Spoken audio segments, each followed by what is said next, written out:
Welcome, everybody, to episode 124 of the Essential Wrestling Podcast.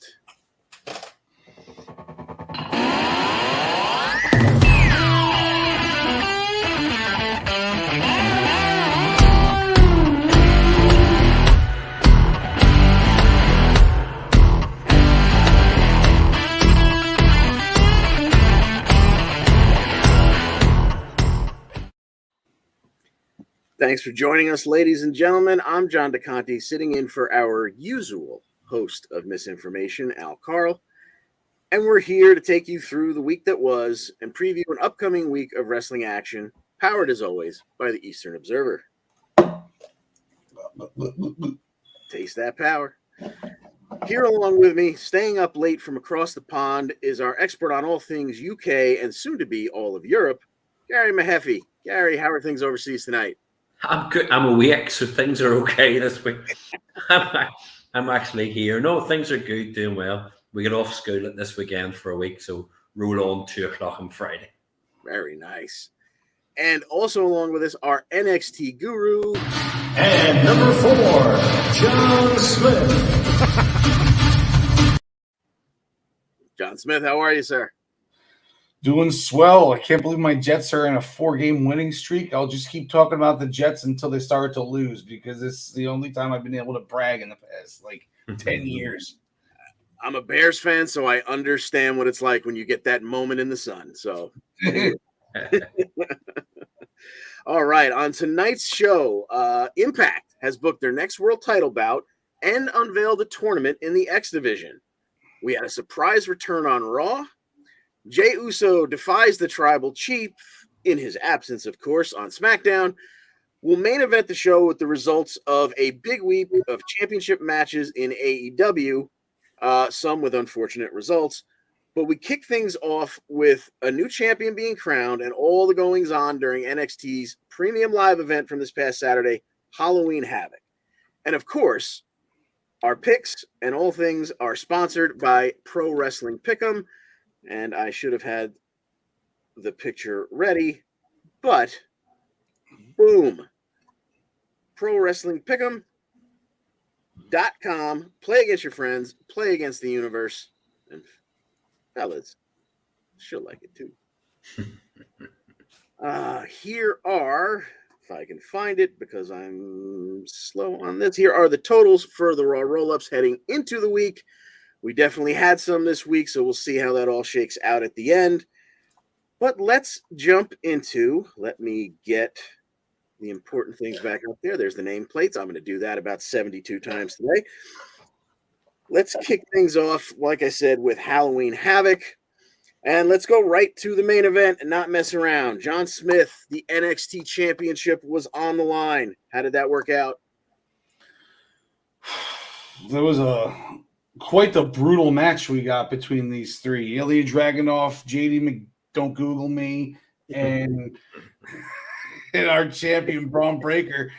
I wouldn't have been surprised if any of these three came out with the championship. And after the way the match went, they did such a great job of, doing, stuff with three men, getting involved, all fighting each other. It wasn't like just one guy is out of the ring while the other two go at it. Then one of them gets knocked out and, just switch roles kind of thing. I mean, at one point, Braun was out on the outside for a little while and let JD and Ilya go at it for a while. But, other than that, it was just like a greatly booked and, done match. And at one point, it looked like Ilya was about to pin Braun, and JD got in at the last possible second to stop the ref's hand from hitting the mat, not even break up the pinfall. I was like, I can't believe he's winning this match right now. They actually got me on that one.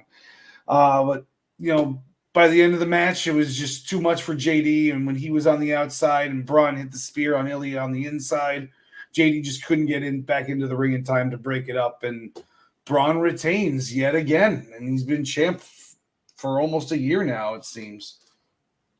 Yeah, it is crazy. And I would be remiss if I forgot to put this up there. What's up, boss man? We miss you. Come on back.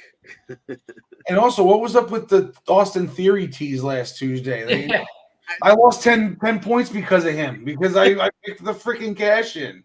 Because it made so much sense that it wasn't even mentioned on the event. It just that pissed me off too, because I almost went for the 10 points as well. So we didn't have a title change there. We had a women's title match as well.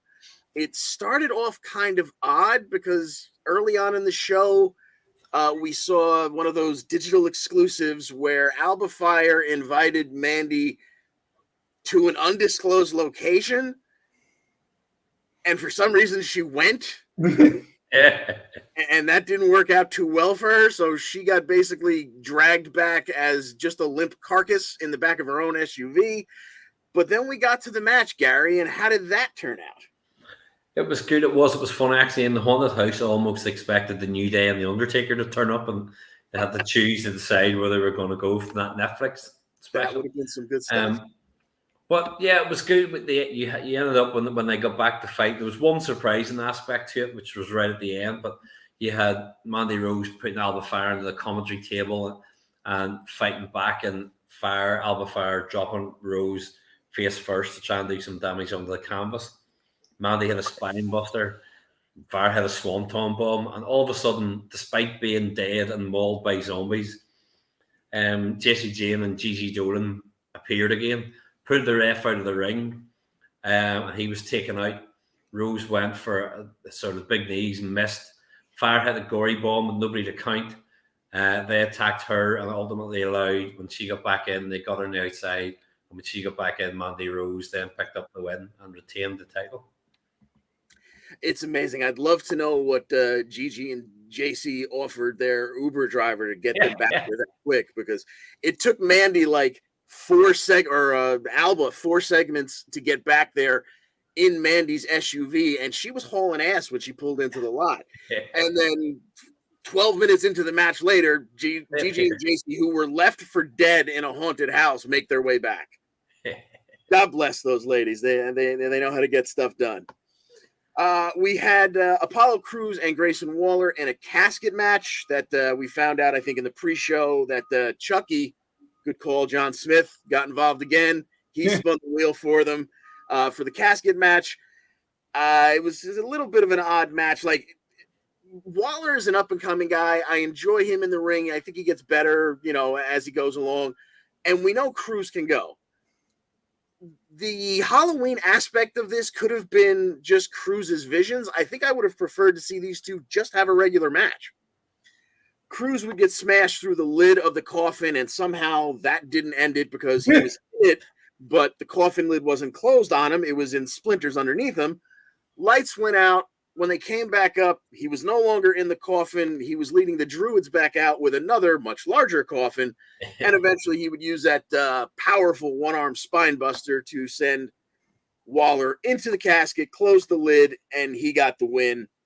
That takes care of Cruz and Waller. Yeah, it has to be said, just before we go, like, when they came out at first with the first coffin, I looked at it and was like, that's like something you would make in, like, I'll use an American phrase, like if you were doing like an elementary school sort of, you've gone home and mum's like, oh no, we need to make something for school quick, because they brought it out and I thought, that's the crappiest looking coffin I've seen, like, and then obviously there was a reason for it being made out of balsa wood or whatever, like. Yeah, it looked like they took it off somebody's lawn in Florida that had, decorated for Halloween a little early. I thought they got it from Daly's place. Yeah, the one person who would have fit in there would have been Darby Allin. So. We also had an ambulance match, John Smith. What'd you think of that one? Yeah, Kemp versus Julius Creed with Brutus Creed's career or NXT career on the line. Yes. Kemp came out first, and when Creed came out, he came out with 2 pumpkins, and he launched them at Kemp, and then jumped off the top rope and kicked the chair like a Van Daminator into Kemp's face. Nice. Yeah. So we started real quick. We went back and forth between the ambulance and then back to the ring, ambulance, back to the ring. Crutches got involved where they were hitting each other with crutches at the same time. At one point, Kemp threw Creed in there, and was about to slam the door, and Creed's hands were the only thing sticking out. His fingers are like the tops of his hands. It was, and he did it like 4 times. And I was looking real close. There was no padding, it seemed like. I got to know how they gimmicked that door. Yeah. I don't know. I don't know what the heck. But, the Creed ends up hitting his falling clothesline to the seated opponent through a chair, and then carries Kemp all the way back to the ambulance for like the 6th time that they got to the ambulance, and throws him in, not even a fight to try to get out, closes the door, and Brutus keeps his job. Yeah, and he that last time, because both guys had been in the ambulance at one point or another, but they were right near the end, and they either kicked out or, like you said, Julius got his hands up there. That I still don't know how he doesn't look like an offensive lineman from the 1970s. With the way they slammed that door on his hands. But yeah, when he brought him back there the last time, he chucked him, and he almost hit the front seats. He chucked him that thing. So that is that one. We also had a Weapons Wild match between Roxanne Perez and Cora Jade. This was the exploding point of a friendship that this got so hardcore they blocked each other on their cell phones. And it was Weapons Wild. They went through the crowd, the kendo sticks, there were chairs, there were garbage cans. At one point, Cora heads up through the crowd to that little riser that's up there at the end of the audience seating, and Roxy chases her right up there. And this is where they just threw out the whole game plan. Like, they were supposed to be up there, they were supposed to fight a little bit, and obviously they were supposed to take the big bump. They got up there, they removed a section of the railing, and then just kind of like hugged each other and jumped off. Like, I think it was maybe supposed to be a Russian leg sweep that took them off, because they kind of went backs first and side by side, but there was no effort into the technique. They just kind of gave each other a hug, went to the floor. They wound up back in the ring with the half dozen chairs, and eventually Roxy hit Pop Rocks into the chair and got the 1-2-3 to beat Cora Jade. And now their friendship is, officially put to rest, and hopefully we can move on from this. Although they're both, I don't think either one of them is necessarily going up to the main roster, so who knows whether or not they'll circle back around to one another. So we didn't get title changes in the women's division or in the men's division, but there was no two ways about it. We were going to crown a new champion in a North American Championship ladder match. Gary, tell us how that one worked out. Well, as we said last week, it's like one of these men is not like the others. As they say, there was 4 high flyers and going a million mile an hour, and then there was Von Wagner. As I said to you before we started, John, this scared the life out of me when I watched it, because they were going so quick. I thought somebody is going to get absolutely annihilated in this. And there were lots of big moves that you'd expect. You had Von Wagner powerbombing Nathan Fraser onto a ladder. You had Carmelo Hayes trying to climb up the ladder to get the belt, but Nathan Fraser had a missile drop kick onto it. You had Hayes hitting a leg drop onto Oro Mensah on the ladder, and a Spanish fly to Nathan Fraser on the ladder. And eventually what we got was Nathan Fraser put Von Wagner through the ladder on the outside with a frog splash, which, as we said, the funniest thing about it was, it nearly wasn't funny, when Von Wagner was trying to set the ladder up and almost took the head off somebody sitting in the audience because he moved it back too far. But then once Von Wagner was kind of squashed down in between the perspex and the barricade by Nathan Fraser and Oro Mensah, ended up with eventually Carmelo Hayes and I was going to say Nathan Lee and Wesley in the ring. Lee connected with double knees on the ladder to Carmelo Hayes and left Wesley available to climb the ladder, take the title, and win it. And they talked about him having a really bad year and losing his friend and stuff. And this is the make good, the good feeling moment of the night. Absolutely, yeah. This was we'd been waiting for it to happen. Kind of Al put it in our heads months ago, and there were multiple opportunities for it to happen, and it just didn't. we finally got it done. There was a memeable picture of him getting a big hug from HBK backstage, and this was a proper culmination to a nice long storyline, and it was a hell of a match with plenty of high spots. And it seems like no one got really hurt. I'm sure nobody came out of that feeling great, but no one got killed, so that's a big plus. Fast forward to this week, and we're calling it Tag Title Tuesday because I think, with the exception of one other match, yes, we have Shotzi and Lash Legend. That came out of Halloween Havoc. They took shots at each other. They're gonna get at it this week. John Smith, our NXT guru, where do you see this one going? Is Shotzi down there just to put over the youngster, or is Lash Legend gonna get shut up? I gotta think that Lash Legend's gonna come away with this somehow. Like, what's the point of just having her lay down to randomly to a main roster girl? They got to be going somewhere with this. So maybe somebody gets involved. Maybe Lash has a new friend we don't know about. I don't know. Could be. All right, Gary, what do you think? We got Lash Legend and Shotzi. Yeah, I'm sort of the same. It's like I kind of hope that Shotzi wins because I'm not the world's biggest Lash Legend fan, as you know. But I could see maybe somebody from SmackDown coming down and interfering, or as John said, maybe Lash Legend has somebody comes out. And I do think it's the sort of thing they want is to give her a little bit of time with somebody who's a bit better. So again, I would agree, probably Lash Legend to take it. Yeah, I agree with you, gentlemen. I think Shotzi's just there to help out. Last week was the whole invasion of the main roster, so she was there. The fact that she's sticking around, good for her. She's going to hopefully help out one of the youngsters, but I don't expect her to get a win here. The Schism is set to unveil their red hoodie guy that's been following them around. I don't know if that's going to wind up being someone we know or someone whose name we'll know a few weeks from now, but look forward to that tonight. I think it's going to end up being. So I think it's going to end up being a woman. Oh, that would be an interesting. I think it's going to be a woman. I was kind of going, ooh, Isla Dawn. I don't know, but I just see it being a woman as a different aspect to it. But that would be a lot of fun. John Smith, do you have any ideas as to who it might be, or who what might be? I'm sorry. So the Schism has been, it's the dyad. It's the the person with the mask. They've had this person kind of doing their bidding, handing out their stupid smiley face buttons and whatnot in a red hoodie. Not to be confused with the idiots in the yellow hoodies on Impact. We'll get to them later.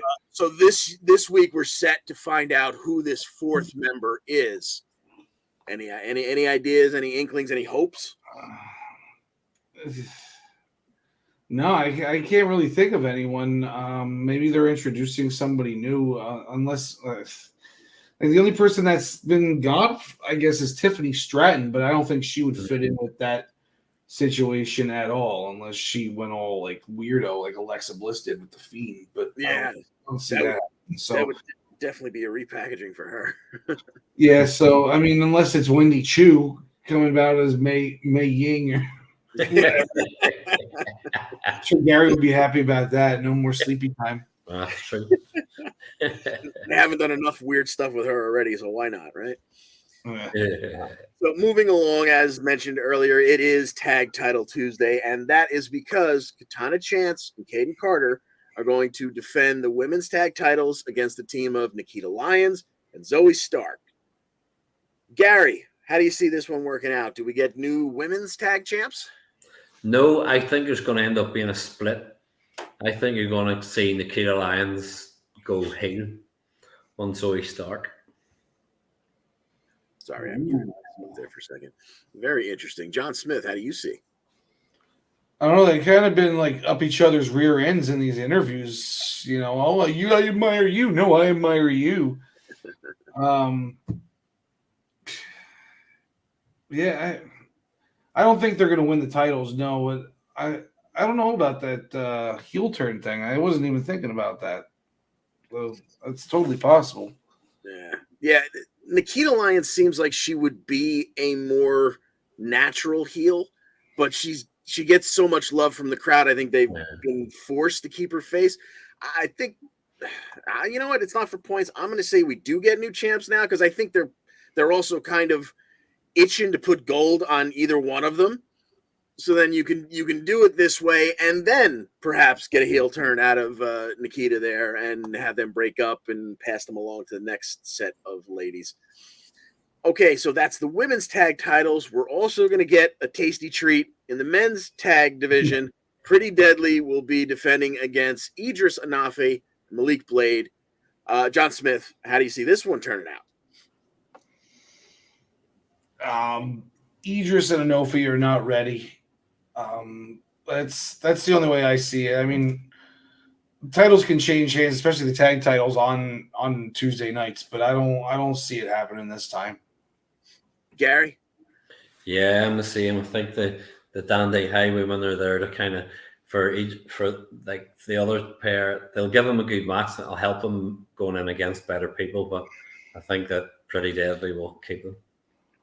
Yeah, I agree with both of you gentlemen. I think this is kind of the, and I think I've used this reference before, but I think this is kind of the Io Sky Shotzi moment. Like, let's see if these two can really hang, and here's some real pros to try and drag a great match at them, because it's not like Anafe and Blade have been bad, but let's see if we can get a really good match out of them. But I think in the end, Pretty Deadly continue to be your NXT Tag Team Champions. Okay. And they've done that before in NXT. I mean, that's what they did with Santos Escobar and Jordan Devlin. They made to see if Santos was any good and put him in with a good wrestler. No. Just never going to bury that hatchet, are you? No. All right, let's roll it back even further than Saturday. Let's go back to SmackDown last Friday.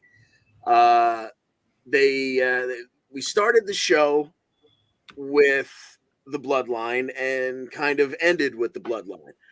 Now, during the Brawling Brutes entrance, not sure how this is going to play into things. We did get a little bit of that interference from Bray Wyatt where, the screen went wacky for a little while. And then there was no mention of it later when Bray cut a promo where he said, I've got issues and my issues make me violent, and still don't know where he's going. Does he have a split personality? Is he just insane like he's always been? Who knows? But we started off the show with Solo Sikoa and Sheamus. And I believe, Gary, you're going to tell us all about this one. Yeah, my computer's just... Oh, there it's back. I nearly lost it there. Yeah, I mean, it was again... Sheamus, I don't think has ever been as over in his life as he is at the minute. But he'd gone for a submission early on, and Solo got some strikes back, and they just started to beat each other properly, like good heavy hitting in the middle of the ring. Sikoa got a headbutt in, but he went down from a lariat or a clothesline from Sheamus. Then Sheamus hit the white noise and was in near fall, but then he got that avalanche sumo drop off the ropes for a 2 count. Sheamus got him in the ropes, eventually got the beats of the Boron and was hitting him, missed the Brogue kick. Sami Zayn distracted the ref and a bit of a brawl broke out between the Brutes and the Usos. Sheamus dived the outside and took them out, but then when he got into the ring, Solo Sikoa got him and hit the spinning solo and beat Sheamus on Fight Night. Yes, indeed. And then now, here's the part that like you said, Sheamus has pretty much never been this over, especially not in terms of. I mean, he's not acting like a face, but he's getting love like a face. So he's as over as he's ever been, and it kind of felt like they were playing him off TV for a little while because there was a beat with the arm. They broke his arm or Pillmanized him up against the steps and whatnot. So you wonder.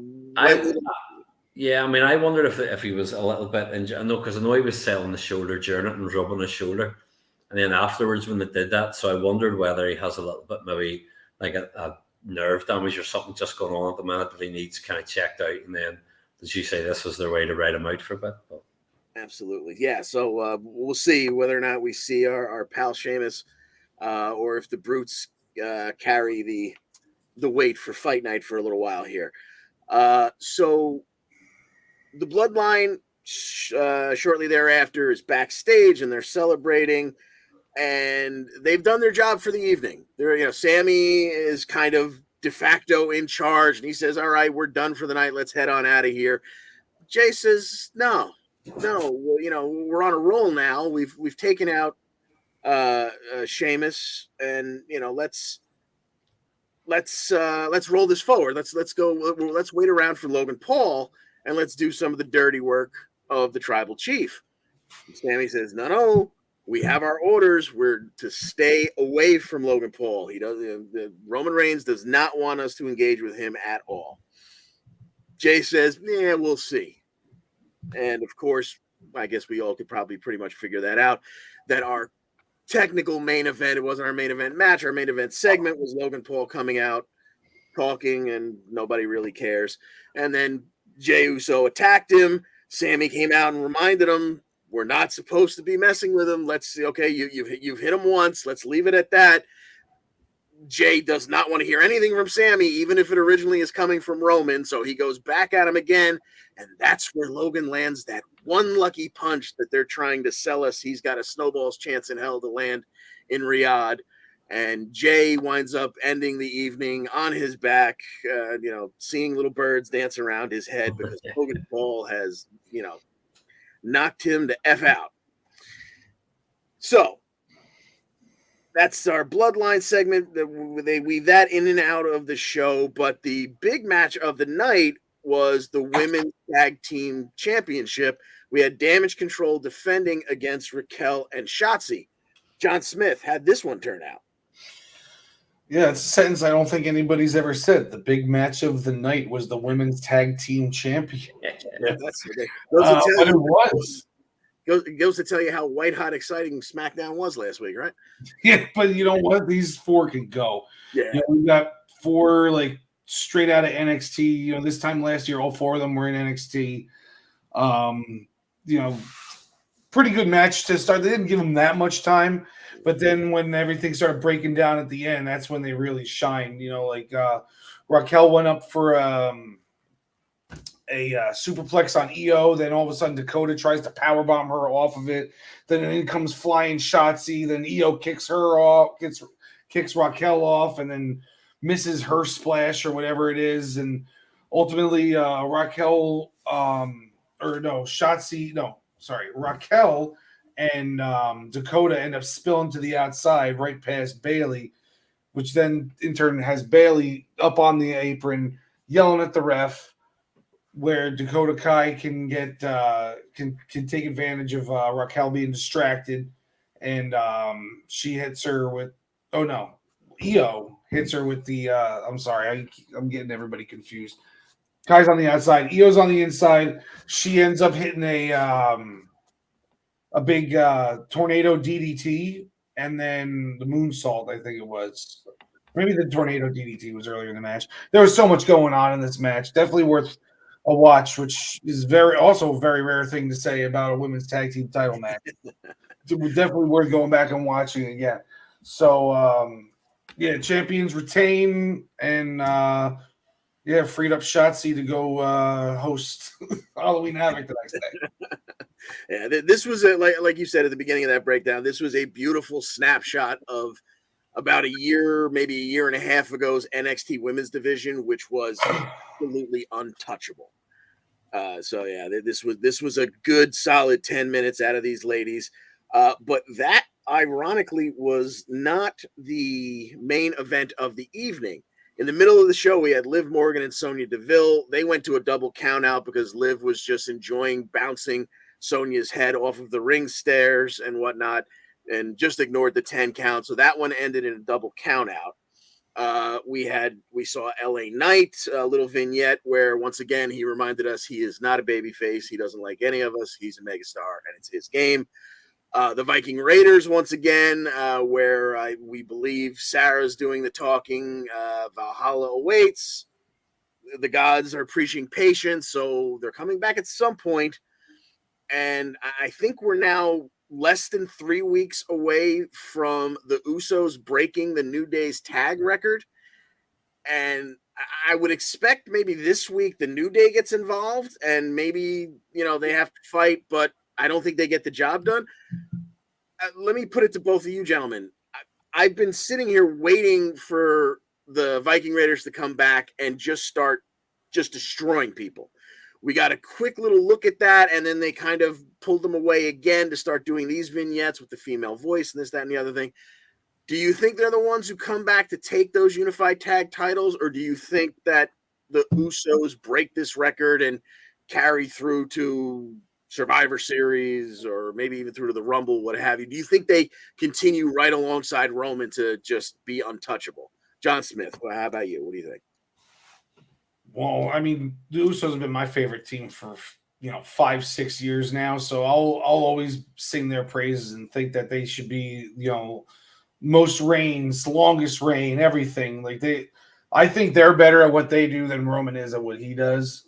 Honestly, I'm not putting Roman down at all, but I just think the Usos are just on another level compared to any other tag team in the world. So I think they deserve to be right alongside Roman, with the streaks and the records. All right, Gary, how about you? Like I said, less than 3 weeks. Do you think they break the New Day's record? I think they'll break it, and then the week after they'll do a wee bit of mouthing like how great they are. And it's the sort of thing you could easily make a tag team in one night.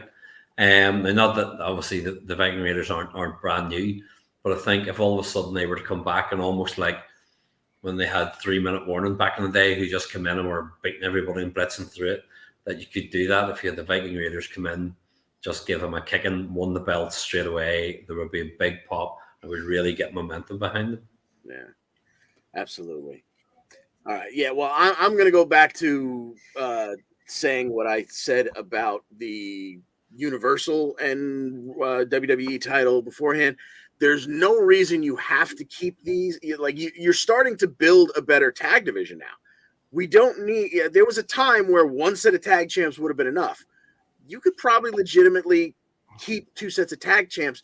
Create some storylines where they lose one set. I think they've had the SmackDowns for longer, whichever the case may be. Let them keep that one. Let them break the record. It goes along with this whole run that Roman's been on. Sure, let him pass that 483 days and whatnot, but get one set off of them. Well, let us see. You've got Hit Row now. You've got Legato. You got all these teams on top of the fact that you had a division that was low on numbers, but not low on skill. You could be writing interesting storylines for the tag division.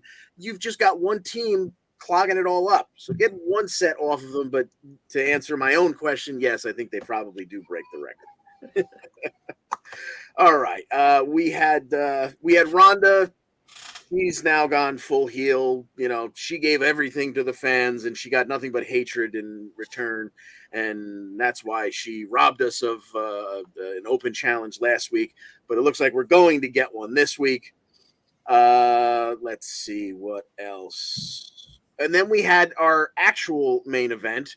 Early on in the show, Rey Mysterio crossed paths with Imperium.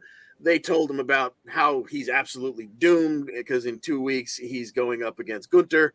And Rey said, no, this is a brand new start for me. And in fact, let me show you guys how good I am. Our main event match of the evening was Rey Mysterio and Ludwig Kaiser. Say that 3 times fast. Gary, how'd that one turn out?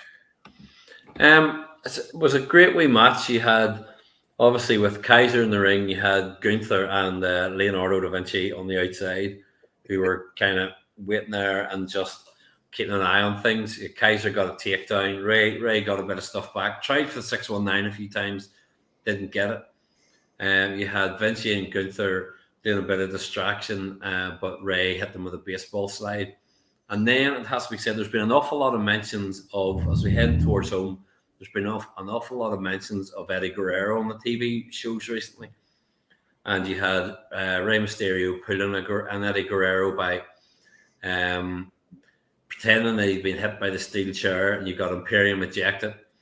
And in the midst of everything in that, in the aftermath, as they got kicked out, Ray got in, hit a Hurricane Rana, hit the 619, and got the win. Yeah. When the Eddie Guerrero's done right and not overdone, it brings a smile to my face every time, and it definitely worked last Friday. Okay, back to I totally botched this one. We talked earlier on about the match with the Brawling Brutes and well, Sheamus at least, and the Brutes outside, and how that turned into a 4-on-1 beatdown. They took Sheamus out. His buddies, Ridge Holland and Butch, this week are going to face the Bloodline faction of Sami Zayn and Solo Sikoa. Gary, how do you see that one working out? I think that it's going to be Brawling Brutes. I think that Jey Uso is going to try and come out and show how he can help, and he'll do something wrong, and either or probably Sami Zayn will end up getting pinned. So I'm going to say the Brawling Brutes. All righty, John Smith, how do you see this one? Yeah, that sounds about right to me. I'll second that. Yeah. Let's make it a sweep. I completely agree. Okay, and just for those of you who may not be necessarily paying attention, remember this week SmackDown is on FS1, and it's a very big deal because Roman Reigns is actually going to be in the building. So I think that pretty much does it for SmackDown, which unfortunately means that this is the end of our time with Mr. Gary Mehaffy for the week. Gary, thank you so much for joining us this week. We love having you around. We love the fact that you stay up late for us. So thanks once again, and thank you for helping me out personally. Yeah, not a problem, gents. Have a good rest of the show. I'll see you soon. All righty, sir. Take care, Gary. All righty. Now let me fix all this. God, I hate that guy so much. The feud that will never end. All right. You and I, John Smith, are going to roll into Raw.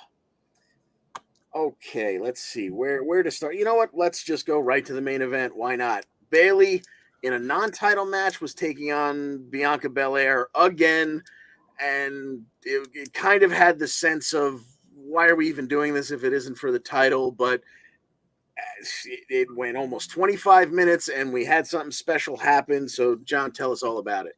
Yeah, it turned out that the story here wasn't either of these ladies. It was who came in to end the match. It was, like you said, almost a 25-minute match. They, just as good as what they've had before. Nothing special, but nothing bad. But then all of a sudden, somebody just comes flying off the top rope, a female, and this is when the ref was out of the ring at first, and it seemed like it was Nikki ASH, Nikki Cross. But you couldn't really tell, and they didn't put the camera back on her, and so she took out Bianca, and then Bayley gets the pin off of it. But then it ends up being Nikki Cross, and she comes back in the ring and starts beating the crap out of Bayley. And then she goes back to Bianca for a second just to make sure she's down, and then back to Bayley. And she was just beating the crap out of Bayley. And this is the Nikki Cross that we've been missing for how long has it been now since she left NXT? 5-6 years? Something like that, yeah. I mean, the match that she had with Asuka for the world title, that was either Falls Count Anywhere, or it was either Falls Count Anywhere or last woman standing. Yeah, I remember the ladder spot and the announce table. I just like, oh, what a match that was. Yeah, when the announce table was back in like the WCW area. Yeah. So yeah, Nikki Cross can freaking go. Nobody's really been able to see it for the past 6 years, and she is a psychopath when she wants to be. So I'm glad she got her last name back. She's, her brothers are right there on Monday Night Raw, it seems, carrying. But I'm assuming that's why she got her name taken away in the first place when he was first brought up. Probably. All of a sudden, she was Nikki ASH. Yeah. But yes, we can have two crosses. Like they have 2 pages and 2 whatever. Well, we got 2 Mysterios, of course. Yeah, we got pages and yeah. Cages and pages and gauges. Oh my. Yeah. So welcome back, Crazy Nikki. We've missed you, and we're looking forward to good things. Now bring back Sanity with you. Yeah. Oh God, imagine if we could get Eric Young and then some maybe new form of Sanity, maybe including the Viking Raiders. Viking Raiders, Nikki Cross, and Eric Young. That'd be sick. I like it a lot. So that wrapped up the show. Kicking off the show, Judgment came out. Judgment Day came out. The Judgment Day. Damn it. We're going to have to do push-ups for that one. Everyone had a little bit of praise for Dom after his big win over AJ Styles that made all of us throw up last week. And then they gave Dom the mic. And Dom started putting himself over like what was the first quote was, "I'm this generation's Eddie No, Eddie Guerrero was that generation's Dominic Mysterio." Well, thank God the OC came out, because someone just needed to shut Dom up as he was digging himself deeper and deeper into a hole with the fans who already don't like him. Like, I get the feeling that he's not just getting booed for being a heel. He's getting booed because no one wants to see him in this spot. It just has that feel to it. And that all led to, they say, oh, they got that go away heat. Like, but like, what other kind of heat is there? Honestly, like, I want to see you heat. Like, maybe I want to see you get your ass kicked. Yeah, exactly. There's that. I don't think that people would be opposed to seeing Dom get his ass kicked all over the arena. Also very true. And I'm sure that's coming at some point, because hopefully this faction warfare is heading towards War Games. Let's hope. But this led into the match between Finn Balor and Karl Anderson. And those two had a really fun match for 18 and a half minutes. But, of course, it ended exactly the way you think it ended. Dom caused a distraction. Styles and Priest and Gallows all got at each other at ringside. Gallows even got a little too close to Rhea, and Rhea scoop slammed him right on the floor outside. And then Dom caused a distraction again that allowed Rhea to come in and jingle Karl Anderson's bells. And then all Balor had to do was hook the leg to get the 1, 2, 3. That led to a hilarious halfway through the show segment backstage where Anderson was in the trainer's office with an ice bag on his crotch. And AJ is saying, obviously they're setting up for whatever woman they're going to bring in, whether it's somebody new or somebody we already perhaps think. Our problem is Rhea. Rhea is the problem. Luke Gallows says, "I'm great with women. I'll go talk to her." He leaves. The next segment, he comes limping back in. Now he needs the ice bag on his balls. It didn't work out that well for him. So, John Smith, let me pose this question to you. Is it just going to be as easy as Beth Phoenix because they've already, messed with Edge and she's got a grudge against them? Or do we get someone new into the fold with the OC here, a female? I don't think it's going to be Beth. That's a good idea, though. The only person that I thought of was Nikki. Like, they went and called up Nikki, and then she showed up, beat the crap out of some people just to show that she's back. And then next week, we're going to find out that the OC gave her a call. And, that's the only person I can think. I don't think that's going to be the case, but that's the only person that I can think of, unless it's somebody called up from NXT. I don't know. Yeah, she'd work good there. I know this doesn't make much sense either, but because the whole thing of, the OC and the Bullet Club and everything coming from Japan, I almost wonder, and I think she might be Chinese. I wonder if it's going to be Wendy Chu. Like, are they going to give them an Asian woman so that Karl Anderson can start making jokes about his hot Asian wife again? And, are they going to give him someone from maybe it's Asuka? Oh, that would be that might be too much to ask for, but I love where your head is at. Yeah, the OC with Asuka versus Judgment Day in War Games. How do you go wrong with that? That would put a lid on that thing. Yes. We need to start repeating that every week now to put that in the ether and will it into reality. Well, H is watching right now. Hunter's watching, so that's true. I mean, come on, buddy. We're doing your booking for you here every week. We are getting to it here and helping you out. So we had a backstage segment where Candice LeRae was talking to Kathy Kelly. Hello, Kathy Kelly. And she got jumped by Bailey and Dakota and Io. We had Elias run into Riddle, and Elias said, "Hey, look, last week you interrupted me. Not a big fan of that. I'm gonna let it go because you're a good dude, but let's not have that happen again."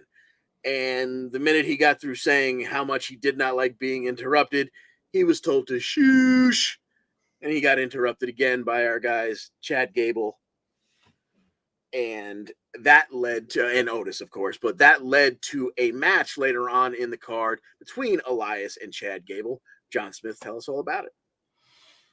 Yeah, hell of a match it was, man. Like, I mean, I review a lot of Chad Gable matches, and he just puts on a clinic out there. Like right at the start, he faked a shot, and Elias ended up on his belly, and then he just took over from there and just started, just throwing him around here and there. How did everything break down at the end? I forget. Oh, at one point, Gable went for a moonsault, and Elias, for some reason, had his back to the same turnbuckle that he was standing on. And when he came down, Elias lifted that knee right into his face, and it was like it couldn't have been better if it was drawn by like an anime artist. Like it was just the most perfect move that I've seen in a long time, and it's just a testament to the way like the trust that Gable has in his like coworker, I guess, to just like, okay, I'm gonna come straight down into your knee, don't kill me, and it was freaking perfect. Elias ended up hitting his half suplex into a spinning neck breaker type maneuver for the victory, and then Otis gets involved. He plows over Elias right after the 3 count. Then Riddle's music hits. He comes down on the scooter and saves the day. And they're standing tall after the fact. And something tells me we're going to get a tag team match next week. With The Undertaker? Wouldn't that be special? So that's how that one worked out. We had Omos taking care of not 2 but 4 inactions this week. So that was just super, and the crowd was on their feet for it. We had Austin Theory taking on Mustafa Ali, coming out of last week when Ali got involved in the Rollins in Rollins's face and this, that, and the other. Well, Rollins came out wearing an outfit that looked like he borrowed it from Becky's closet, and he hung out at ringside, or not at ringside, with the announce team, just cackling the whole way through this 12.5-minute match. But in the end, he got up on the apron to distract when Ali was climbing for a 450. Austin Theory was able to pull him down into a fireman's carry, and that's the perfect setup for a town down. And Austin Theory gets the win. He gets a selfie. He gets a pat on the back from Rollins, and he leaves. Rollins then starts tossing Ali around out of the ring, then around into the timekeeper's area, and then he thinks he's done with him. He didn't do any real damage to him. He just tossed him around. But by the time Rollins got back up to the Titantron, Ali jumped him, and they came to blows there, and then they got pulled apart. So look for Ali to get that U.S. title match that he's been asking for out of anger, not necessarily out of the fact that Seth wants to grant him that match. What else did we have? Oh, and we had the match that it's less than 3 minutes, so it's not worth breaking down much, but I know that it entertained you as much as it did me. We had Miz and Johnny Gargano talking backstage. Then we had Miz and Johnny Gargano talking in the ring. And Johnny keeps trying to get to the truth of what has gone on in the past or is going on now between Miz and Dexter, because Miz said it's because Dexter's jealous that I took Ciampa under my wing instead of him. Johnny knows that it's something else, and next week he's going to, if Miz doesn't tell the truth, he's going to let it all hang out. Well, they referenced the truth enough times that R-Truth came out, and there was a quick match between R-Truth and the Miz. I love when even in a small match like this, they can have good psychology in it, because Miz gets distracted by what looks like Loomis in the front row. Black hoodie, black gloves on, hood pulled up over. He's not paying attention. He gets rolled up by R-Truth. Cha-ching! Raw roll up, and that one will be special. We'll talk about that one at the end of the night. But we get the Truth beating the Miz, and it turns out that the man in the front row with the hoodie on is Johnny Gargano. So Miz and Gargano, eventually there's going to be more between the two of them because they just keep pissing each other off back and forth. And I believe it's next week, Gargano said, that if Miz doesn't finally tell the truth, Johnny's going to spill the beans. So take that for what it's worth. And then we had we had JBL coming out and getting as cheap a heel heat as you can get by insulting the local crowd, and then telling us that Baron Corbin is the new wrestling god. And then Corbin took on Gargano because they crossed paths backstage, and Corbin didn't say a word. Gargano had words with JBL, and it led to Corbin facing Gargano, and it was a good match back and forth for a little more than, it was almost 16 minutes. I forgot. I thought that was more like a 10-minute match. They had a really good match, and in the end, JBL caused a distraction after Gargano stole his hat, and JBL swept his legs off the ropes, off the apron, I should say, and eventually he took the end of days, and the victory went to Baron Corbin, our new wrestling god. And that makes me sick even talking about it. What else we got? That's pretty much it. And we've got Brock Lesnar returns next week because, I guess we'll see something between him and Lashley because by the end of next week, we'll be headed towards Crown Jewel where those two are going to face each other. So that is it for Raw. Sorry for doing all that talking. I just didn't time it out right with which matches you were going to break down. So my apologies. All good. But let's jump into Impact. And right off the bat, in the main event, John Smith, you're going to tell us all about the Impact Tag Team Championship match. Yeah, so we got the Kingdom from representing Honor No More going up against your first ever SmackDown Tag Team Champions, Heath Slater and Rhino. Or no, he's just Heath over here. That's some push-ups for me. Of course, the Kingdom has Maria Kanellis on their side. These two go at it for a good 10 minutes before then Honor No More tries to get involved, the rest of them, that is. The referee's holding them back, which distracts him enough to where Maria gets in the ring with like a sandwich bag full of salt, I guess, or flour, or but it was like a straight up sandwich bag, like the same kind I have in my drawer, with like the green zipper and everything. Yeah, the Impact's gonna impact, right?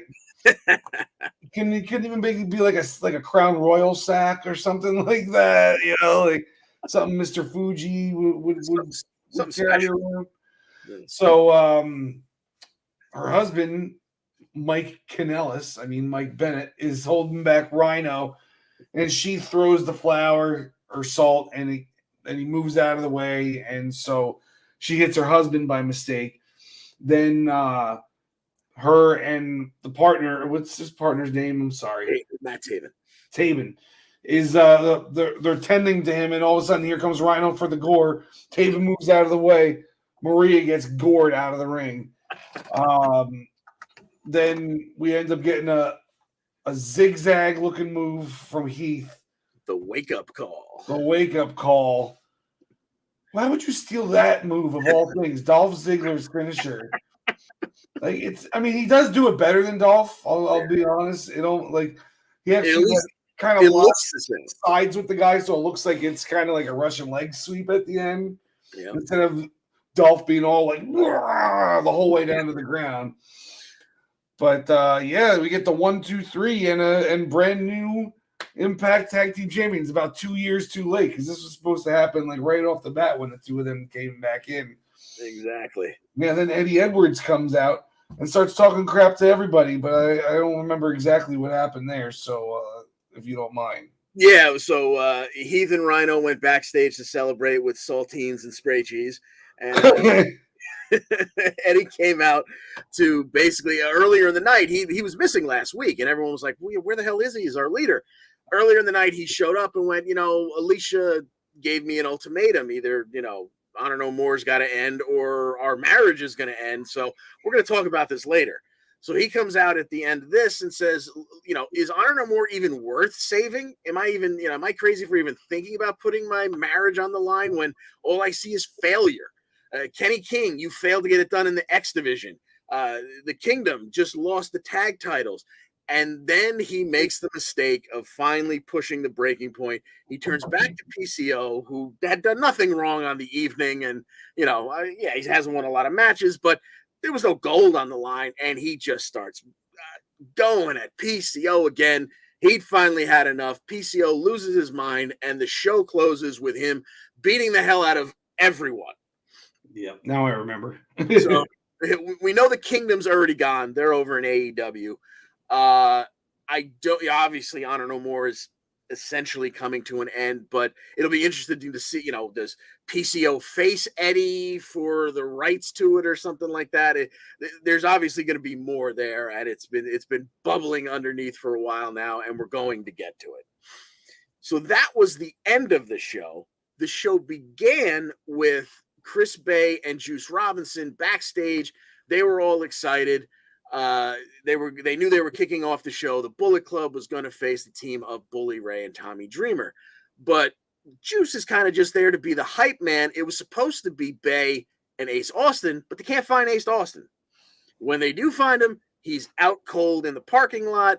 And because the theme of the past 2 weeks has been Bully Ray is the world's biggest scumbag, everyone assumes it was Bully Ray who did it. He swears he didn't. They have their match, Tommy and Bully versus Chris Bay and Juice, because Ace is in no form to compete. Juice winds up taking the Bully bomb for the 1, 2, 3. Afterwards, Dreamer and Bully are backstage, and Dreamer once again reiterates, like, please, man, don't make an ass out of me. I'm standing up for you. Look me in the eyes and tell me it wasn't you who did it. And he said, I swear to God, it wasn't me who did it. Moose comes in and reminds us all what a scumbag Bully Ray is. And that's okay because Moose is a scumbag too. And he's patterned his career after Bully Ray. So that's going to be interesting somewhere down the line.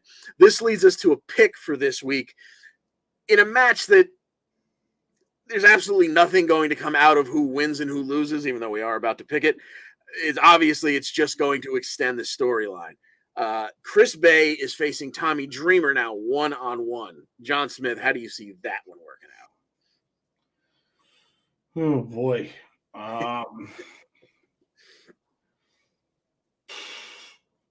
I guess I'm gonna go with Chris Bay. I mean, why does Tommy need to win this match? I don't know. I don't know what they're actually doing with the storyline, so I can't really predict what the hell's gonna happen with this match, Exactly. Yeah, I'm right there with you. I think if we get a clean finish, it would almost be a shame for Dreamer to win. So I'm going to agree with you and say we get Chris Bay winning here. But I think this is all about something that's going to happen after the match, whether Bully Ray tries to get involved or it just winds up in an all-out brawl afterwards.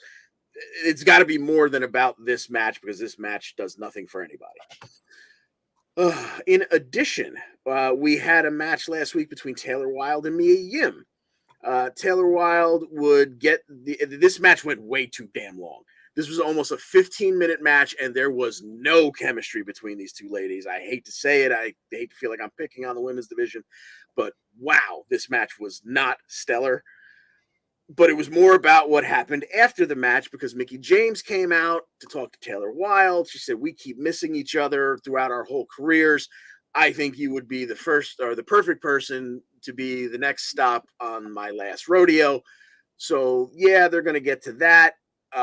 And then Deanna and Chelsea and Giselle came out, attacked the two of them because by this time Mia Yim had pieced out.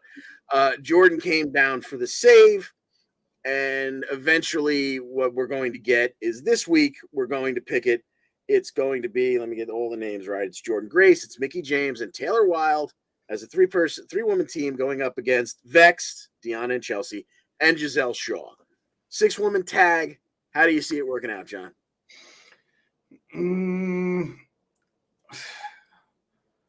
I'm gonna go with Mickey's team. Shows some like chemistry and camaraderie between her and Taylor. Before they end up, inevitably like hitting each other by mistake in the next couple weeks, and then having their match eventually. I just want to know, how do I get myself on the list of next stop on the rodeo? No. If there's an application fee, I'm willing to pay it. Yes, I'm right there with you. Next up, we had the guy that I just don't understand, Joe Hendry taking on Jason Hodge. I think both of these guys are from their version of the Performance Center, and God love the crowd in, where was this one? This was taped in Albany. The crowd in Albany is so behind this guy. I don't know if they were paid on their way in, but they were singing his theme song before and after the show, before and after the match. It was a sub 2-minute match, and they found time in the middle of the match to chant, "We believe, we believe." So they are all on board with Joe Hendry, who did beat Jason Hodge with a one-arm spine buster, which you usually see from a bigger guy with more power, but he pulled it off well. That's going to lead us to this week, where Joe Hendry looks to, what are they calling it? He looks to motivate Raj Singh. And by motivate, I guess they mean beat, because these two are facing each other. So let's make the pick, Joe Hendry and Raj Singh. How do you see that coming to pass? I believe in Joe Hendry. That's a pretty smart way to go. I think there's no reason not to believe in Joe Hendry just yet. Yeah, feels very. This whole thing feels very NXT to me for some reason. The whole Joe Hendry thing. I don't know why. Yeah, maybe it was because the vignettes were so terrible. Like those vignettes were, those were first ballot Hall of Fame of WTF. Why are we doing this, and what is happening here? Like. In one of them, I think he impregnated, and we didn't know any of the other players in the vignettes either, so there was no reason to be connected to them. In one, he knocked up some broad, and her husband was there. Well, as soon as they started singing "I Believe in Joe Hendry," he was okay with the fact that his wife was pregnant by another man. Somebody else's father died. They were in the hospital bed as their father died, and like they made no sense. It was just, let's get to the song at the end of it. Impact's gonna impact. Exactly. That is absolutely impacting. What else happened in this match? Okay, we had Scott D'Amore come out and introduce Frankie Kazarian. He gave Frankie one more chance to think about it, because Frankie had already talked about he wanted to go option C because he wanted a world title shot. Scotty reminded him that there's no going back on this. You're surrendered. As soon as you hand me that title belt, you've got your match. You're no longer the X Division champion for the 5th time here. Kazarian says it sickens him that he's never won the big one. He absolutely is 100% all in. So that is our Overdrive Impact Plus, November 18th in Louisville, Kentucky. That is our main event. So far, all we know about that card is that it's taking place in Louisville. The main event is Josh defending the world title against Frankie. And coming out of this same segment, the X Division Championship tournament. We're having a little mini tournament. We love tournaments here. That is breaking down, and the finals will take place at Overdrive. So Scott laid out the brackets. It is Black Taurus versus Laredo Kid on the left-hand side of the bracket. On the left-hand side on the bottom is Yuya Uemura versus PJ Black, who we haven't seen, at least I haven't seen in the States in a long time. Who's that? Would I know him from anywhere else? Yeah, what the hell is his name? He was a WWE guy. Yeah, I'll look him up. You keep going. All right. Yeah, and then the right hand of the bracket up at the top is Alan Angels and Trey Miguel, and the bottom part of the bracket is Kenny King and most recent champ Mike Bailey. Oh, Justin Gabriel. Yeah, there you go. He was part of the Nexus and everything. Uh-huh. So yeah, there's a guy that's he's been around for a scary long time. So this week we're going to kick off with two of those matches, the upper half of both brackets. We've got Tourouse and Laredo Kid, Allen Angels, and Trey Miguel. Let's throw the first one at you. Black Tourouse and Laredo Kid tonight, or excuse me, Thursday night. Who do you got in this one?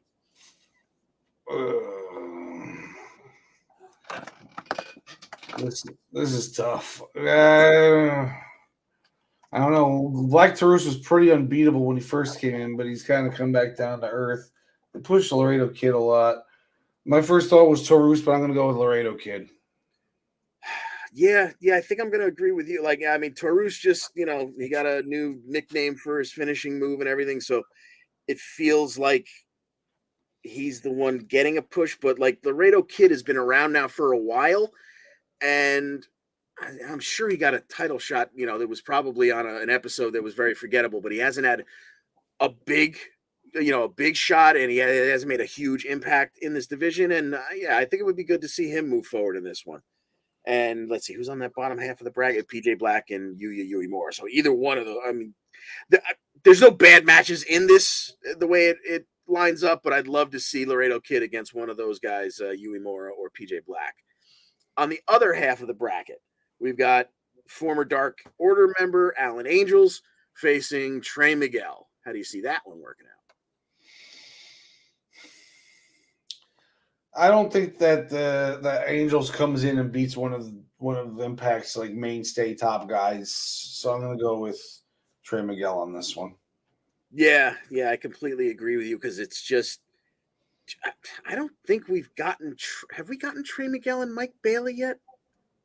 Maybe very early in Bailey's run, but I think that's just too delicious in the semifinals there. So yeah, I'm going to agree with you that Trey Miguel gets that done, and then I'm sure we'll see that the other half of the bracket next week. What else do we have here? Did we break them all down? Yeah, I think we broke them all down there. I missed a match. We had Rich Swann against Eric Young. Swann, the EY was setting up for a pile driver. Swann rolled under and hit him with a raw roll up for the victory. This is where this one gets weird. As we were talking about before, when we were talking about the schism, they've got the idiot walking around in the red hoodie. EY and Violent by Design has idiots walking around in yellow hoodies. At some point in time, we're going to either find out that either it's someone whose name we're going to come to know, or, it's someone who's going to be added to this roster, or maybe it's someone we already know. EY's already got Diener. He's got as many of these guys in the yellow hoodies as he wants, so he can be building a stable here. At the end of this match, Diener, Swann rolled out like, you win with a roll up. You just kind of say like, "Ooh, I got through that," and he rolled out like he was getting out of there. Diener threw him back in, and one of the guys in the yellow hoodie held him so that Diener could throw him back in, and it started a beat down. The lights went out. Sami Callihan showed up. And as I was just saying, Violent by Design is a group. Whether obviously Joe's going to be gone for a while, and God bless him. We hope to see him back as soon as possible. But they're filling in with these guys in the yellow hoodies. It's going to be a group. I don't understand the idea of putting them up against Sami Callihan because there's no more of a lone wolf in that company than him. Nobody likes Sami Callihan, and Sami Callihan doesn't like anybody. So I don't know where that one's going. Maybe Sami Callihan's going to get some friends in the next week. What do you think, John? Could he? Is there anybody that he could be friends with in the next week? I don't know. Maybe if Moore just like collapses completely, maybe like Eddie comes crawling to him in some way. And I'm kind of in the back of my head, like again, I don't see them forming a long-term alliance, but Sami, I think, is engaged to Jessica, so maybe he pulls in Tourouse and Crazy Steve from Decay. But again, I don't see that being a long-term, plan. But maybe he does it for one match or whatever. But anyway, just putting that little nugget in your brains, everyone, to make you think about something's coming down the line there. Right now, you've got Sami, who's going up against a group that only is likely to get bigger in the foreseeable future. He's already outnumbered 2-1 right now, and they're likely to get bigger. All right. that's enough of me talk. Well, unfortunately, I got to talk a lot more. But that's enough on Impact. Now we're going to go to AEW Dynamite, who had a very big week last week with a lot of titles on the line. And unfortunately, the one that everyone was waiting for the most was the world title. Jon Moxley, in his hometown of Cincinnati, was taking on Hangman Adam Page. And even though we know MJF is looming, everyone was very much excited for this. I was very much excited for this. And unfortunately, it only went 12 minutes when Mox hit that King Kong lariat that turned Hangman inside out. And he had a weird fall. He seemed to land like nose first, like just flat on his face. The referee immediately came in and kind of, warned Moxley off. They rang the bell, doctor stoppage, Mox retained. And it got a little scary because in the moment, Mox is talking about, the camera, they got Hangman off to the side. They gave Mox the mic to get to what they needed to get to. And that was, MJF was going to come out and they were going to have words. MJF teased coming down to cash in the big stupid poker chip. And then said, no, I'm not going to do that. I'm going to do that when you're not just 100. I want you at 110%. So now we have our main event for Full Gear. That's going to be Mox and MJF. But the weirdness was that before MJF came out, Mox had the mic and he was saying he already was on to, I hope Hangman fully recovers and can, can hold his kid again. And it's like, we started worrying that it was like a spinal injury or something like that. By the next day, Hangman was on, thank God, was on social media saying it's a concussion. I'm feeling pretty good. So, okay, we'll roll through that. So then they did one of their little digital exclusives. And Moxley said, once again, now he's leaning. Now that we know that Hangman's okay, he can lean into, how dangerous it is to fight Moxley because sometimes you leave on a stretcher and blah, blah, blah, blah, blah. And I want to keep rolling. I want to pick up right where I left off last week. And I need somebody who doesn't fear stepping in the ring with Jon Moxley. And, he doesn't understand a lot of words in English, but he heard fear. And who got in his face? But your best friend, Penta. And that one's coming this week. We get Moxley versus Penta, presumably for the world title. So what do you see happening there? Yeah, he earned it, right? He is. Well, apparently he earned it with his match in AAA because apparently he had an amazing match in AAA last week or 2 weeks ago. Okay, well, is he at the top of the rankings that mean so much and records that mean so much in AEW? That's a damn good question. I did not check them out, but considering he doesn't ever fight singles, I'm guessing not. Spoiler alert, the answer is no. I didn't even look. I know for a fact Penta is not number one contender, but there's no way he beats Mox. It'll be an awesome freaking match, though. Yes. That's a must watch. Anytime Penta can go out there and shine on his own, because he gets lost in some of these matches with the triangle, with the death triangle. Absolutely. Oh yeah, so I agree with you there. I don't see Mox losing the title. Certainly not this early when we've already got him booked in a main event for the next pay-per-view. So speaking of the death triangle, that match kicked off Dynamite last week. Why don't you tell us whether or not they retained their trios titles?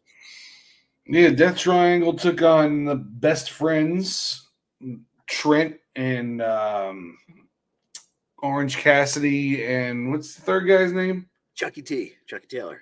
Oh yeah, Fat AJ Styles. Is it his mom that drives them in the minivan, or is it Trent's mom? All I know is her name is Sue. I don't know. You don't want to break Sue's rules, right? So yeah, this match went quite a while, actually. A good like 15 minutes or so.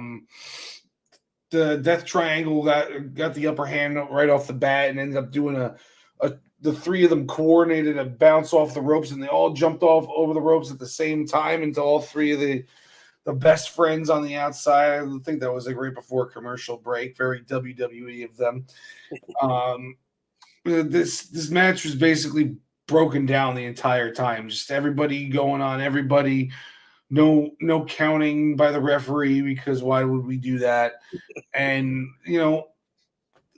car crash aside, it actually worked out pretty well. Guys seemed to sell for the appropriate amount of time, except for at the end when Ray Phoenix got taken out with that sit down backwards pile driver by Trent, while the other one comes off the top rope and like just pushes him down for momentum.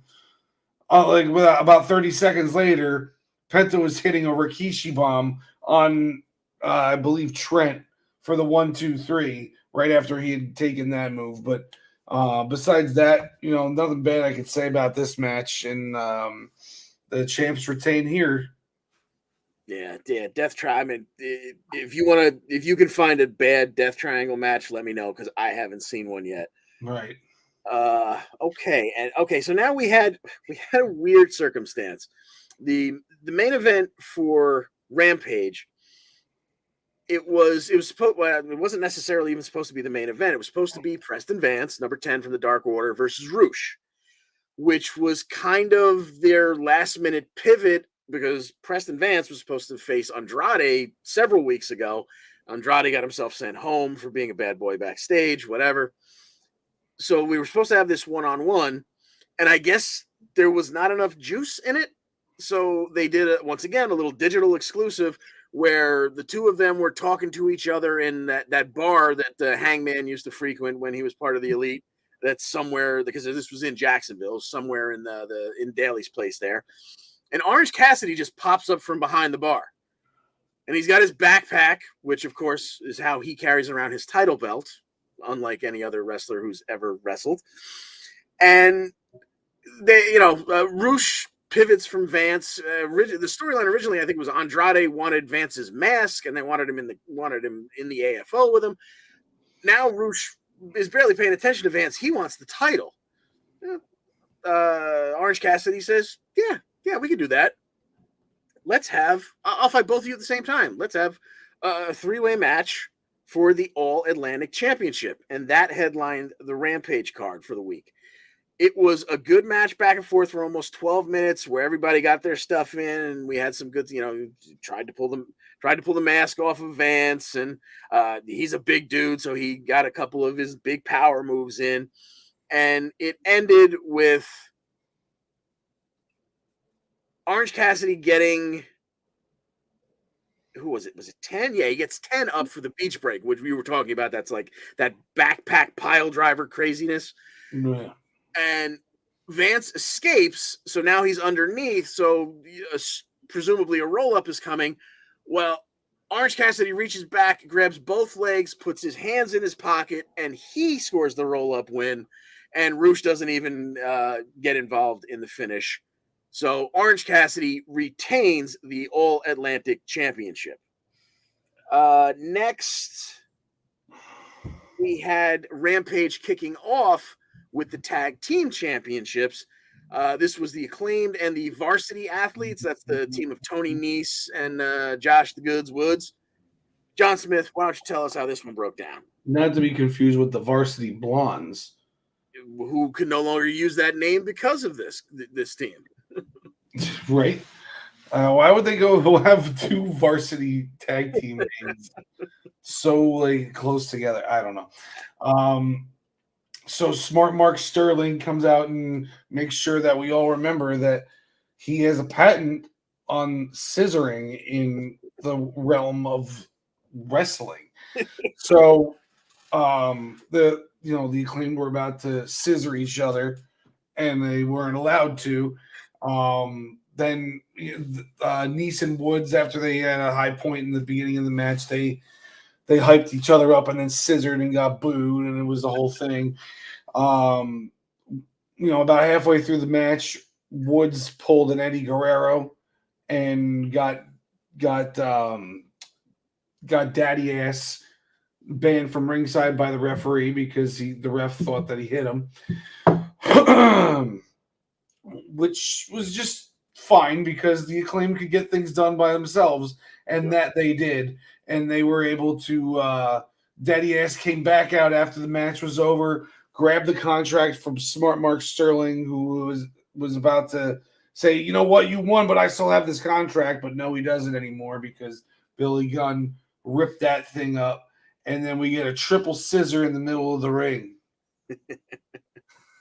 Yes, and the Acclaimed made good on their promise to stomp on Mark Sterling's nuts. So that's very important in the world of AEW. Yeah, many times in tandem.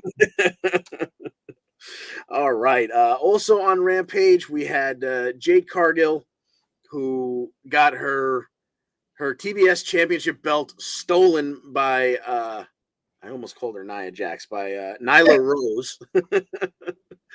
And she pulled the power move of, I'm going to hold the whole show hostage, but they talked to her beforehand and they calmed her down a little bit, and in fact she lent them Layla Gray, because Penelope Ford got hurt. She was supposed to face Willow Nightingale, so Layla subbed in at Jade Cargill's behest, with the promise that Jade would get her hands on Nyla or just get her title back. That was all she really wanted.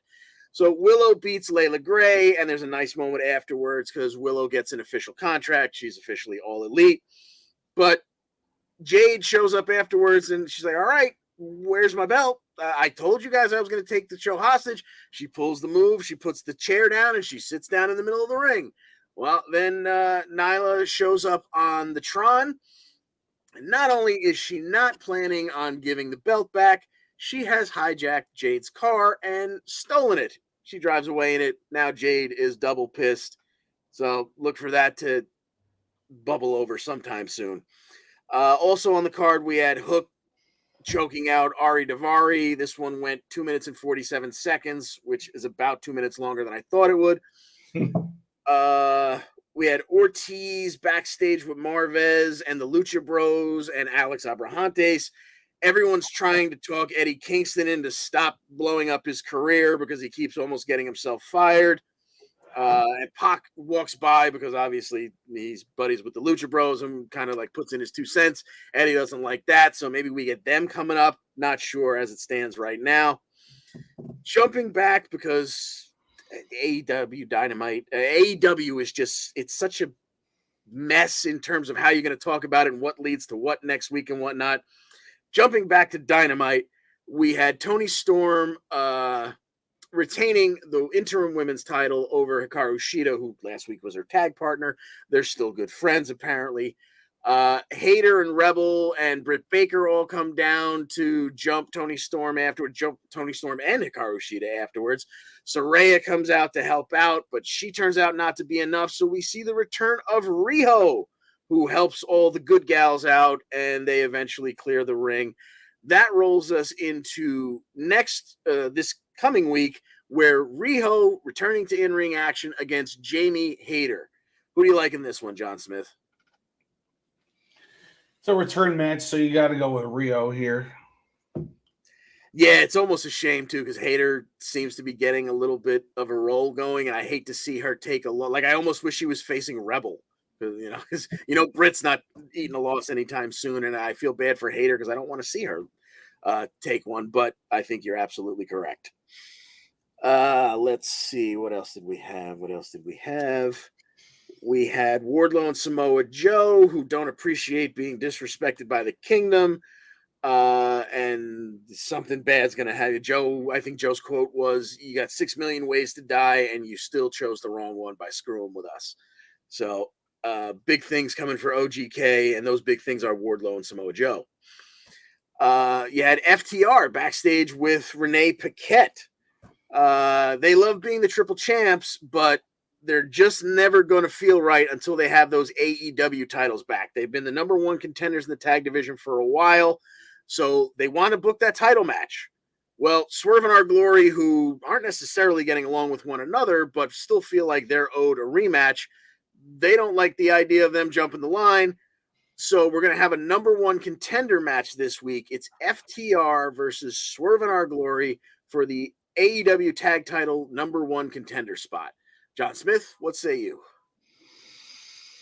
I'm gonna go with FTR here because they got a whole bunch of belts, but they don't have the ones that matter the most to them. So I'm gonna say that they're lining themselves up to try to make that happen.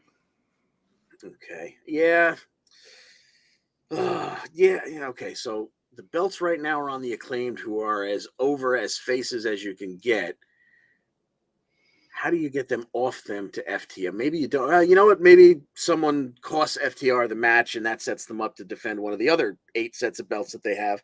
So yeah, I think FTR will take this one. I agree with you, sir. Let's see. We had a backstage sit down with Renee Paquette, this time with Bryan Danielson, and I almost messed up his name again, and Wheeler Yuta. Danielson is still talking about Daniel Garcia, which is driving Wheeler Yuta nuts, sitting right next to him. So Yuta just walks out on the interview. It didn't directly lead to this, but we're going to put it in this spot anyway because Bryan Danielson's going to fight this week. He's got to fight with Sammy Guevara. John Smith, who do you see coming out of this one? Bryan Danielson and Sammy Guevara. I don't see how Sammy could win. I don't know who's going to interfere on his behalf, so I'm going with the yes man. Yes, yeah, I have to. I mean, unless at some point Wheeler Yuta turns on Danielson, but I don't know. I feel like Danielson's working his way out of the Blackpool Combat Club, but I don't know. Is it going to lead to him turning heel? I don't know, but yeah, in terms of this one at least, I think Danielson will get the job done against Sammy. And that leads us to the second biggest title match of last week, which was Chris Jericho defending the Ring of Honor World Championship against the very special and flamboyant Dalton Castle. For a change, Jericho actually tried to uphold the the Code of Honor. He offered his hand for a shake.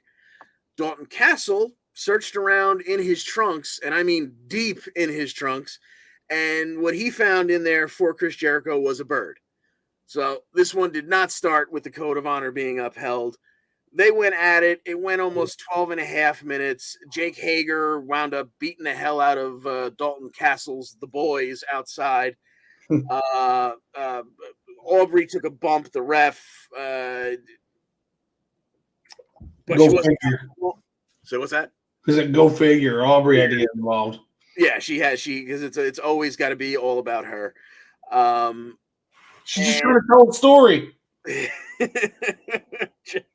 Jericho kicks out of the bangarang that is Castle's finisher, and it was an awkward finish because it was a good match back and forth. There was plenty of everything you want there, and then just out of nowhere, boom, Judas Effect 1, 2, 3. Jericho retains.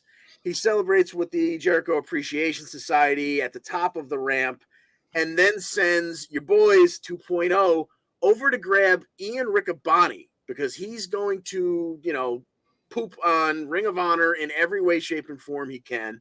And the way he decided to do it this week was he was going to beat the hell out of Ian Riccaboni after he's already taken shots at Bobby Cruz, the ring announcer. So Parker and Menard, as they're now called, go over and grab Riccaboni, and Jericho's lining him up to, blast him with the belt. Jerry Lynn comes out from backstage, former Ring of Honor champion Jerry Lynn, and tries to stop it. He winds up getting tombstoned by Jericho on the Ring of Honor title. I hope that's just Jericho checking off one more former Ring of Honor champion. I hope it doesn't bring him out of retirement because I love Jerry Lynn, but I want to remember him as putting on some of the greatest freaking matches I've ever seen with Rob Van Dam and ECW. I don't want to see a 50-year-old Jerry Lynn and a 50-year-old Chris Jericho.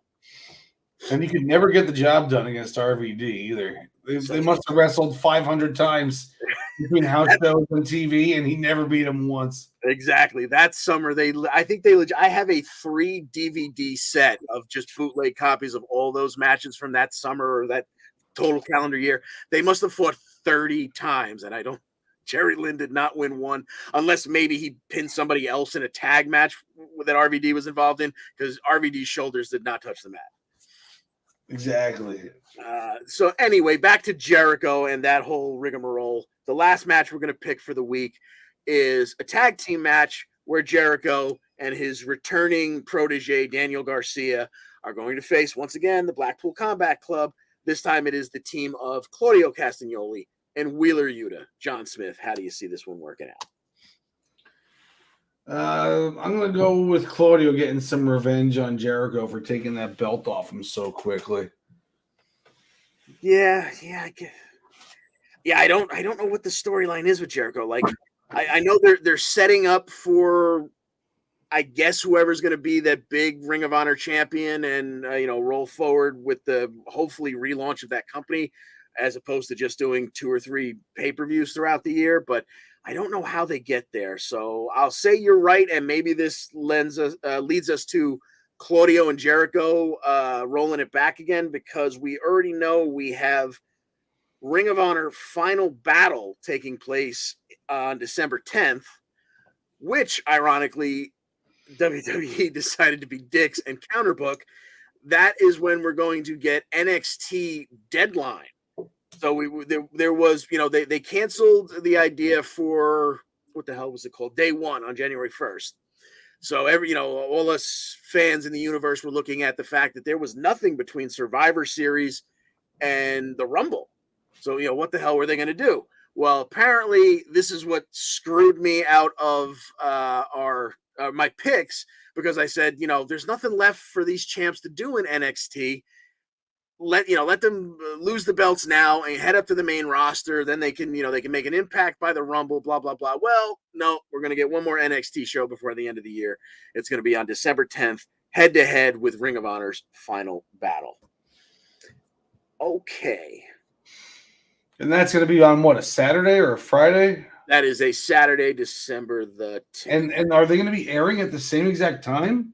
I don't know if the times are official right now. But, that's one of those things that just hasn't been part of the graphic yet. But right, my guess is that AEW or Tony Khan will blink and say, all right, we'll go on at 3:00 in the afternoon, because we already know we got a niche audience and they're going to follow us wherever we are. So we don't have to be in prime time. So, but if they do go head to head, that will be very interesting to see. There's no buy rate involved because it's Peacock versus an actual pay-per-view, so I would imagine Peacock would blow them out of the water in terms of numbers. If you can that's what I'm thinking. I think Tony Khan would definitely be smart to make sure they're not actually running head to head. Yeah, absolutely. But so they continue. We had a return to the Wednesday Night Wars last week, even though it was on Tuesday. They continue to kind of spar with each other. Just throw a little jab every once in a while. Oh, goodness gracious. All right, sir. We pretty much made it. We have made it through. I managed not to get kicked offline and destroy the show for the second week in a row. So I think this is where we pull in that rockin' music. Here are the Raw roll-ups for the week. Just remember, at the start of the week, they look like this, with AEW with a 6 roll-up lead. You know what? I did lose this one. I forgot to show how I have slipped out of second place. How Karl was able to jump over top of me, but we're all still trailing Ryan Roy. And I should have gotten 46 points, but I was a moron and picked the freaking cash in. Oh, yeah, wow. You were 4-2, and you got the championship. You got both of the championships right? Yes, sir. Oh, wow. Okay. Good for you. Yeah, that's why you are the guru. Let's see. And that puts us, here's our standalone standings. Yeah, wow. Beavis still in third place, even though he had a horrible Havoc. Now, here are the roll-ups for this week, as we talked about earlier in the show. And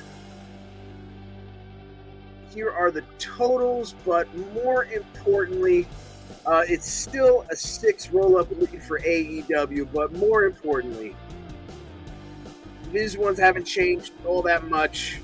But The Miz, who's been in a dead tie with Tamina, who hasn't been on TV in forever, The Miz getting rolled up by R-Truth, let him stand alone where he belongs at the top of the loser roll-up bracket.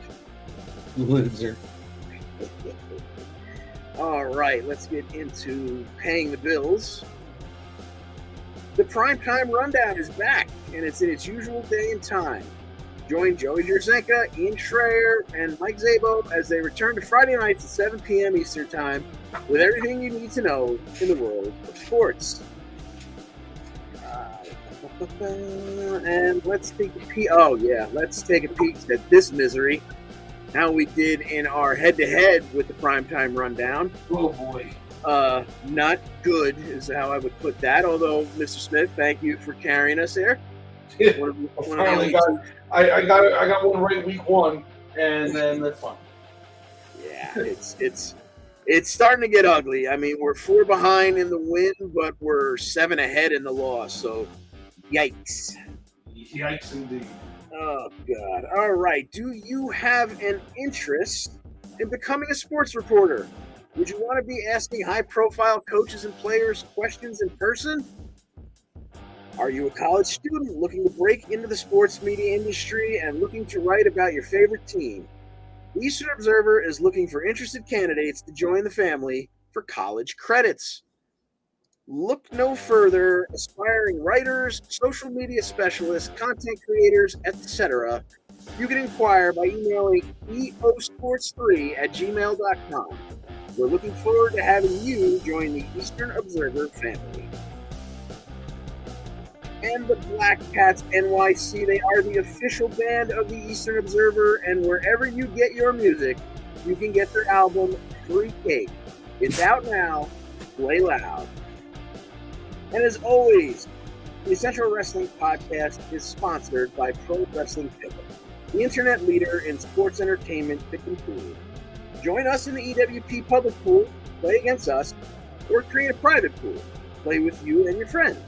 PWP.com, play against your friends, play against the universe. And we forgot to do the thumbs up this week. But regardless, she will like it too. Join us back here next week for episode 125 at 5 p.m. on all the same viewing options that you are consuming right now. And while you're here now watching and listening, please make sure you like this episode, subscribe to the Eastern Observer, and make sure you get your updates on all of our shows and news articles.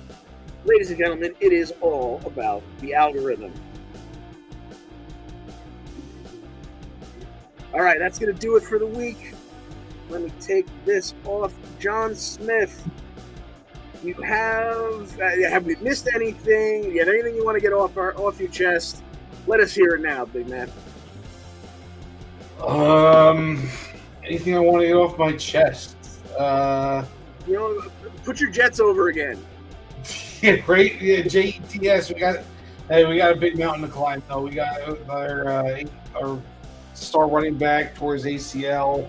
Our star offensive lineman is out for the year with a tricep. So, this wasn't an overall win for us this week because we lost 2 big players. But as far as wrestling is concerned, I want to know where the hell Tiffany Stratton's been. I mentioned her name earlier. Yes. And it made me think, why the hell has she not been on our TV? They didn't even write her off in any way with an injury last I checked. And I don't know, she had some pretty good momentum. So I'm interested to see if and when she comes back.